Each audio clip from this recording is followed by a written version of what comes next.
আপনি কি এখন মুখটা বন্ধ কেন? এই যে মহিলা, দেশ কোথায় গোপালী? ছিল 2013 সালের 29শে ডিসেম্বর ঢাকার গুলশানের ৭৯ নম্বর রোডের ফিরোজা ভবন, বিএনপি চেয়ারপারসন এবং তিনবারের সাবেক প্রধানমন্ত্রী বেগম খালেদা জিয়ার বাসভবন। বাইরে তখন এক রুদ্ধশ্বাস ও থমথমে পরিস্থিতি। মোড়ে মোড়ে জলকামান, টিয়ারশেল আর রায়ট গিয়ার নিয়ে প্রস্তুত তৎকালীন ক্ষমতাসীনদের অনুগত শত শত দাঙ্গা পুলিশ। আর ঠিক ফিরোজার প্রধান ফটকের দুই পাশে আড়াআড়ি করে দাঁড় করিয়ে রাখা হয়েছে সুপরিকল্পিত বালু আর ময়লার mega truck. March for democracy কর্মসূচি বানচাল করতে অবরুদ্ধ করে রাখা হয়েছে দেশের অন্যতম শীর্ষ এক রাজনৈতিক নেত্রীকে। সেদিন যখন অবরুদ্ধ অবস্থা ও অন্যায় ব্যারিকেড ভাঙতে ক্ষুব্ধ বেগম খালেদা জিয়া বাড়ির গেটের সামনে এসে দাঁড়িয়েছিলেন, তখন নিরাপত্তার দায়িত্বে থাকা একদল অতি উৎসাহী পুলিশ কর্মকর্তা প্রোটোকলের সমস্ত নিয়ম ভেঙে সাবেক প্রধানমন্ত্রীর সাথে তীব্র বেয়াদবি শুরু করেন। ক্ষমতার বড়াই আর দম্ভে অন্ধ হয়ে তৎকালীন মাঠ পর্যায়ের পুলিশ কর্মকর্তারা বেগম জিয়াকে নানাভাবে বিরক্ত করেন, কটাক্ষ করেন এবং গায়ের উপরে উঠে যাওয়ার মতো ধৃষ্টতা দেখান। পোশাকের আড়ালে সেদিন সেই কর্মকর্তারা ভুলে গিয়েছিলেন যে ক্ষমতার লাঠি চিরকাল এক হাতে থাকে না। অপমানিত ও চরম বিরক্ত বেগম খালেদা জিয়া সেদিন ওই কর্মকর্তাদের উদ্দেশ্যে তীব্র ক্ষোভ প্রকাশ করে সেই ঐতিহাসিক ও দূরদর্শী বাক্যটি উচ্চারণ করেছিলেন, দেশ কোথায় গোপালী? গোপালগঞ্জের নামই বদলে যাবে। গোপালগঞ্জ জেলার নামই বদলে যাবে, বুঝছেন?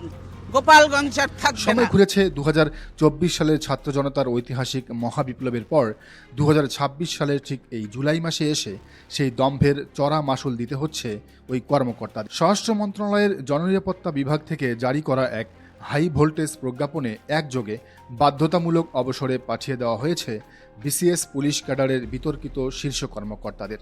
আর এই তালিকার সবচেয়ে আলোচিত ও বহুল চর্চিত নামটি হল বাংলাদেশ পুলিশের অতিরিক্ত ডিআইজি ডক্টর শামসুন নাহার।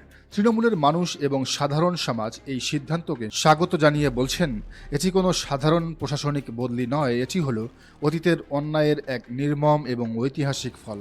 ক্ষমতার অপব্যবহার করে যারা একদিন দেশের শীর্ষ নেত্রীকে অশ্রুসিক্ত করেছিলেন, আজ সরকারি চাকরি আইন 2018 এর 45 ধারা অনুযায়ী জনস্বার্থে সরাসরি রাষ্ট্রপতির আদেশে তাদের ক্যারিয়ারের কফিনে শেষ ব্রেকটি ঠুকে দেওয়া হলো। শামসুন নাহারের ফাইলটি টেবিল থেকে খোলার পর চোখ আটকে যায় তার সিভির দিকে। প্রথম দেখায় যে কেউ ভাববে তিনি একজন পরম মেধাবী এবং সফল ক্যারিয়ারিস্ট। ঢাকা বিশ্ববিদ্যালয়ের রাষ্ট্রবিজ্ঞান বিভাগ থেকে স্নাতক এবং স্নাতকোত্তর সম্পন্ন করার পর তিনি থেমে থাকেননি। যুক্তরাজ্যের ঐতিহ্যবাহী বার্মিংহাম বিশ্ববিদ্যালয় থেকে অর্জন করেন MBA ডিগ্রি। এমনকি 2021 সালে ঢাকা বিশ্ববিদ্যালয় থেকে পিএইচডি ডিগ্রিও লাভ করেছেন তিনি। বিশ্ববিদ্যালয়ে অধ্যয়নকালে যুক্ত ছিলেন বাংলাদেশ ন্যাশনাল ক্যাডেট কোর বা বিএনসিসির সাথে, যেখান থেকেই মূলত পুলিশ বিভাগে কাজ করার আগ্রহ তৈরি হয়েছে তার। বিসিএস পুলিশ ক্যাডারে যোগদানের পর দেশের বিভিন্ন জেলায় গুরুত্বপূর্ণ দায়িত্ব পালন করেছেন তিনি।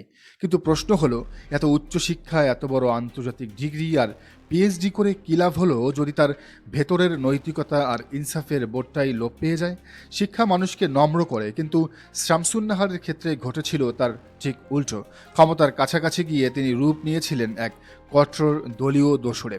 গুলশানের সেই ঐতিহাসিক বালু ট্রাকের ব্যারিকেড এবং বেগম জিয়ার ব্যক্তিগত সীমানায় জোর করে ঢুকে পড়ার অন্যতম হোতা এবং গোপালী সিন্ডিকেটের সামনের সারির মুখ ছিলেন এই শামসুন নাহার। সাধারণ মানুষ বলছেন, শুধু বাধ্যতামূলক অবসরে পাঠানোই এই অসভ্য আচরণের শেষ শাস্তি হতে পারে না। একজন পিএইচডিধারী পুলিশ কর্মকর্তা যখন দেশের তিনবারের সাবেক প্রধানমন্ত্রীর সাথে রাজনৈতিক গুন্ডার মতো ধাক্কাধাক্কি করতে যান, তখন তা পুরো পুলিশ বিভাগের কপালে এক কলঙ্কের তিলক এঁকে দেয়।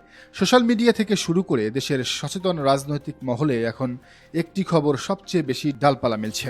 এই নারী পুলিশ কর্মকর্তার জন্য কেবল অবসরের চিঠি শেষ কথা নয়, এবার তার জন্য অপেক্ষা করছে আরও কঠিন এবং দৃষ্টান্তমূলক শাস্তি। ভেতরের গোপন সূত্র অনুযায়ী প্রধানমন্ত্রী তারেক রহমানের নেতৃত্বাধীন নতুন সরকার স্বৈরাচারের দোসরদের সহজে ছেড়ে দিতে নারাজ। ডক্টর শামসুন নাহারের বিরুদ্ধে ক্ষমতার অপব্যবহার, দুর্নীতি, জ্যেষ্ঠ নাগরিকদের উপর মানসিক এবং শারীরিক নির্যাতন এবং গত 15 বছরে অবৈধ উপায়ে অর্জিত বিশাল অবৈধ সম্পদের তদন্ত শুরু করতে যাচ্ছে দুর্নীতি দমন কমিশন এবং সিআইডি। তাকে এবার আইনের পূর্ণ আওতায় আনা হচ্ছে।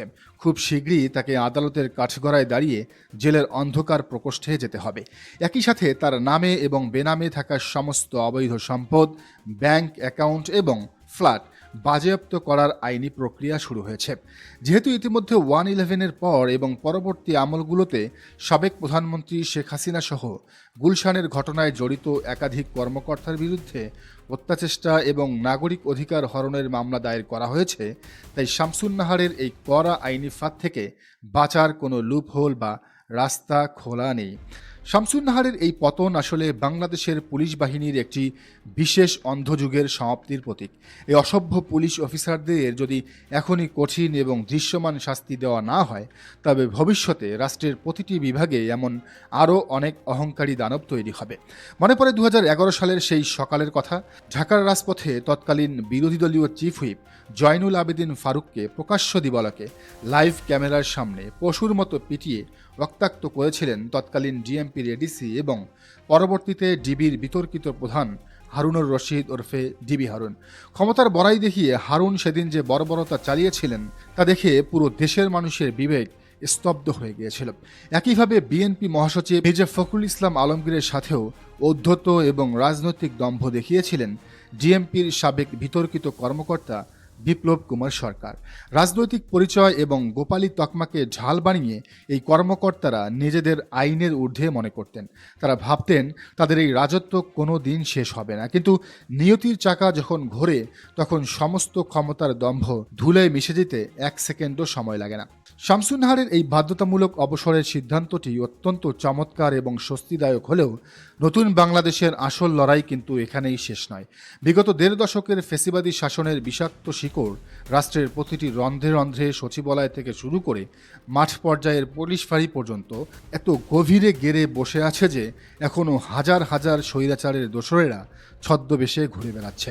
দেশের কোটি কোটি মজলুম মানুষের আজ একটাই জোর দাবি, প্রশাসনের আনাচে কানাচে লুকিয়ে থাকা এই ফ্যাসিবাদের ভূতদের অবিলম্বে চিরুনি অভিযানের মাধ্যমে চিহ্নিত করতে হবে। প্রতিটি অন্যায়, প্রতিটি গায়েবী মামলা, প্রতিটি লাঠিচার্জ আর ফিরোজার গেটের সামনে করা প্রতিটি বেয়াদবির হিসাব কড়ায় গণ্ডায় বুঝে নিতে হবে। দর্শক, বিষয়টিকে আপনি কিভাবে দেখছেন জানান মন্তব্যের ঘরে। আর এই চ্যানেলে নতুন হলে অবশ্যই সাবস্ক্রাইব করুন এবং বেল আইকনটি বাজিয়ে রাখুন যাতে পরবর্তী ভিডিওর নোটিফিকেশন আপনি পান।